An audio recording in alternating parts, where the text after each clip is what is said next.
Baik, assalamualaikum warahmatullahi wabarakatuh. Saya Muhammad Adi Fauzi, NIM 2285130005, jurusan IAT kelas 4, semester kelas 4A. Di sini saya ingin mempresentasikan terkait materi yang kelima, yaitu untuk di buku rekonstruksi sejarah Al-Quran itu ada dari bab 9 sampai 10, dan untuk dari buku The History of Quranic Text-nya sendiri itu dari bab 11 sampai bab 13. Ini langsung saja untuk yang pertama dari buku sejarah rekonstruksi Al-Quran itu bab 9 tentang unifikasi bacaan Al-Quran. Yang pertama, asal-usul keberagaman bacaan Al-Quran. Ortografi, imla, lama atau scriptio defectiva yang digunakan dalam salinan-salinan Al-Quran memiliki makna yang penting untuk sejarah teks suci, sekalipun sebagian besar merupakan hal yang bersifat teknis dari bentuk ortografi. Dari bentuk ortografi inilah simpulan-simpulan tentang bahasa Al-Quran dan munculnya ortografi baru bisa ditarik gitu.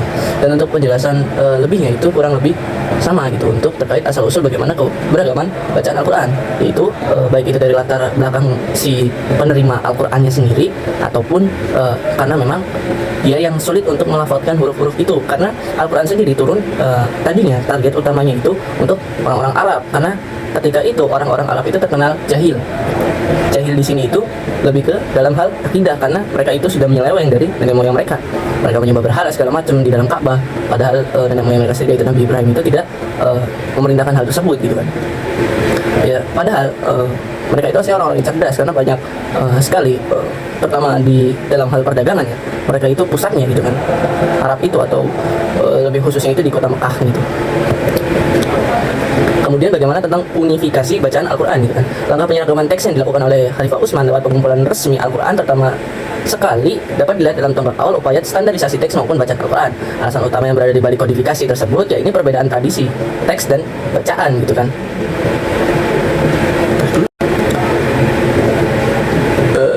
Alasan utama yang berada di balik kodifikasi tersebut ini perbedaan tradisi teks dan bacaan yang mengarah pada perpecahan politik umat Islam dengan gamblang memperlihatkan hal ini. Namun lantaran ketidaksempurnaan aksara Arab yang ketika itu digunakan untuk penyampaian Al-Quran, langkah tersebut belum dapat mencapai hasil yang ditargetkan. Bentuk scriptio defectiva atau rasam Utsmani yang digunakan untuk penyampaian Al-Quran ketika itu masih membuka peluang bagi seseorang untuk membaca teks kitab suci secara beragam. Selain non-eksistensi tanda-tanda vokal, sejumlah konsonan yang berbeda dalam cara ini dilambangkan dengan simbol-simbol yang sama. Sebagaimana telah ditunjukkan pada bagian lalu, kekeliruan pembacaan teks Al-Quran, tashif, yang disalin dalam aksara semacam ini tentu saja bisa diminimalisir atau dihindari jika seseorang mempunyai tradisi hafalan Al-Quran yang kuat atau paling tidak memiliki tingkat keakraban yang tinggi terhadap teks kitab suci.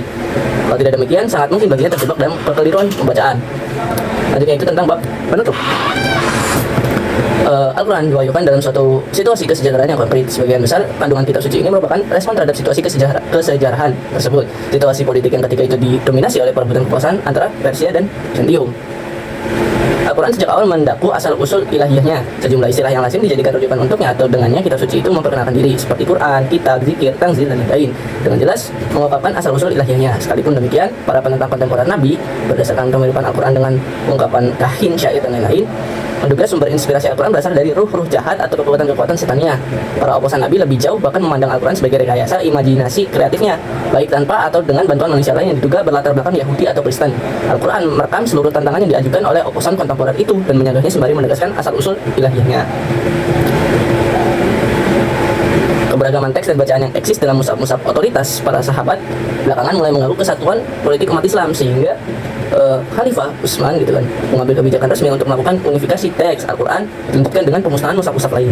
Sejarah resmi tradisional juga mengaitkan bahwa upaya unifikasi Utsman dengan kodifikasi Abu Bakar dengan secara eksplisit mengungkapkan bahwa basis dari teks Utsmani adalah teks kumpulan pertama yang ketika itu berada dalam pemilikan Hafsah. Tetapi pengaitan ini terlalu ilusif, bahkan ahistoris, serta cenderung mengecilkan peran Utsman yang amat menentukan dalam hal ini. Laporan tentang upaya Marwan untuk memusnahkan mushaf Hafsah lantaran kekhawatirannya mengenai bacaan-bacaan tidak lazim di dalamnya yang potensial menyebabkan perselisihan di kalangan masyarakat muslim, dengan tegas menunjukkan bahwa naskah Hafsah tidak memadai sebagai basis utama kodifikasi Utsman. Mungkin itu untuk terkait buku rekonstruksi sejarah Al-Quran.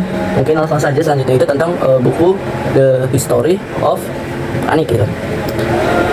Bab yang pertama bab 11 itu penyebab munculnya ragam bacaan gitu. Sebagaimana kita maklumi, mushaf Utsmani betul-betul minus tanda titik.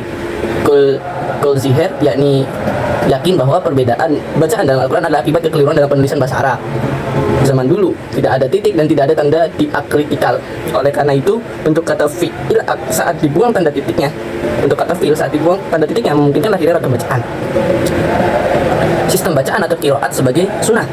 Ilmu qiraat yang benar, ilmu seni bacaan Al-Quran secara tepat diperkenalkan oleh Nabi Muhammad sendiri, suatu praktek atau sunnah yang menunjukkan tata cara bacaan setiap ayat.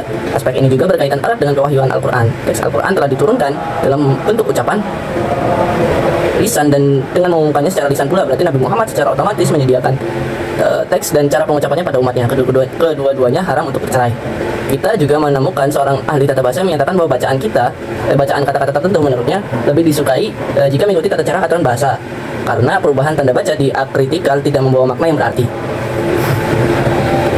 Kemudian perlu banyak ragam sistem bacaan, penyederhanaan bacaan bagi mereka yang tak biasa atau non Arab gitu kan.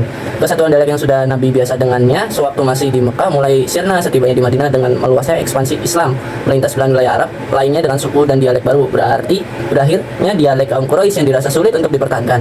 Lebih dari 20 sahabat telah meriwayatkan hadis yang mengukuhkan bahwa Al-Quran telah diturunkan dalam 7 dialek. Beberapa dari kalangan mereka mengartikan begitu jauh, tetapi kebanyakan sepakat bahwa tujuan utama adalah memberikan kemudahan membaca Al-Quran bagi mereka yang tidak terbiasa dengan dialek orang Quraisy. Kemudian penyebab utama munculnya banyak bacaan atau variasi gitu kan dalam pandangan orientalis gitu. Menurut Jeffrey, kekurangan tanda titik dalam Mushaf Utsmani berarti merupakan peluang bebas bagi pembaca memberikan tanda sendiri sesuai dengan konteks makna ayat yang ia pahami.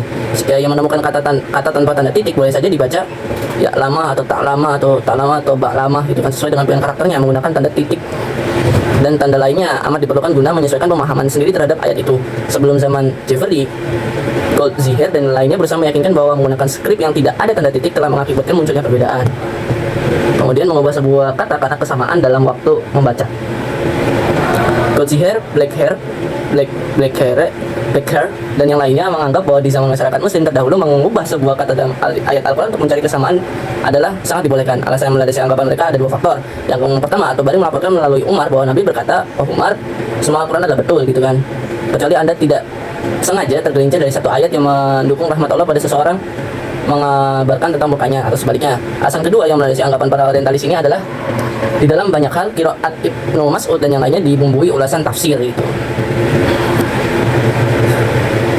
Selanjutnya bab 12 tentang metode pendidikan muslim, kehausan sumber informasi. Sebelum Islam muncul, tak ada sumber yang mencatat akan adanya buku bahasa Arab di semenanjung Arabia. Sebenarnya Al-Quran merupakan buku pertama berbahasa Arab di mana Iqra merupakan pembuka kata yang diwahyukan. Dengan silabe ungkapan itu menandai bahwa pencarian ilmu telah menjadi satu kemestian. Menghafal sekurang-kurangnya beberapa surat terlepas apakah ia Arab atau bukan guna melaksanakan sholat sehari semalam. Kemudian hubungan pribadi, unsur penting dalam sistem pengajaran. Waktu merupakan referensi penting dalam semua kejadian dahulu, kini dan mendatang. Waktu sekarang secara otomatis akan menjadi bagian dari masa lampau yang baik saja berlalu, yang bisa saja berlalu gitu kan. Ia akan hilang begitu saja. Kebanyakan peristiwa masa lampau akan lepas dari genggaman dan bahkan mungkin tak dapat diraba lagi. Dan jika peristiwa itu mendekat pada kita secara tidak langsung, maka akurasi berita akan menjadi puncak perhatian kita. Dan permulaan dan perkembangan sistem isnad. Metode ini merupakan genetik lahirnya sistem isnad. Dia bermula sejak zaman Rasulullah yang kemudian merebak menjadi ilmu tersendiri pada akhir abad pertama Hijriyah. Dasar tatanan ilmu ini berpijak pada kebiasaan para sahabat dalam transmisi hadis di kalangan mereka.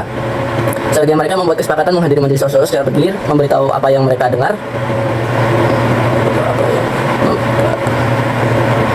dan saksikan dan memberitakan tentunya mereka harus menyebut Rasulullah melakukan ini dan itu atau Rasulullah mengatakan ini dan itu dan tentunya wajar jika orang itu mendapatkan informasi dari tangan kedua. Ketika ia menceritakan pada orang ketiga, ia akan menjelaskan sumber aslinya mencakup semua cerita yang terjadi.